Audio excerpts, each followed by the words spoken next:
Hello, ఎవరు? అవును నేనే. ఇది నా పేరే. అవును, నాకు ఆ బ్యాంక్ లోనే అకౌంట్ ఉంది.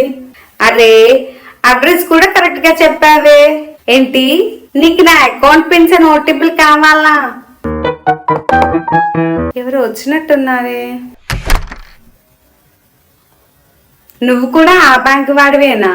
నీకు కూడా నా యూపీఐ పిన్నే కావాలా? అవి నాకు గుర్తుండవని బుక్ లో రాసుకుంటా. బాబు వెయిట్ చేయమ్మా, ఇక్కడ ఇంకో బాబు వచ్చాడు. ఇద్దరికి ఒకేసారి నా అకౌంట్ డీటెయిల్స్ అన్ని చెప్తా. పెద్ద పాప, నా బుక్ తీసుకురామ్మా, ఇక్కడ వీళ్ళకి ఏదో డీటెయిల్స్ కావాలంట. One long angry line later. నువ్వు ఫోన్ పెట్టారా ఇడియట్? ఒరే బాబు, నువ్వెక్కడికి పోతున్నావు? ఆగు, ఏదో డీటెయిల్స్ కావాలని అన్నావు కదా, ఇస్తా ఉండు.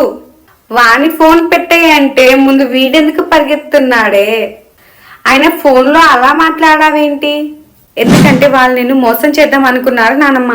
ఇలా ఫోన్ లో బ్యాంక్ వాళ్ళ మాట్లాడి మన details like bank account details or UPI pins or OTPs ని తీసుకోవటాన్ని విషింగ్ అని అంటాం. సేమ్ ఇలాగే బ్యాంక్ పర్సన్ ఆర్ ఏదైనా కంపెనీ నుంచి వచ్చిన పర్సన్ లా మనతో చాలా నైస్ గా మాట్లాడి మన డీటెయిల్స్ ని తీసుకోవటాన్ని ఇంపర్సనేషన్ అని అంటాం.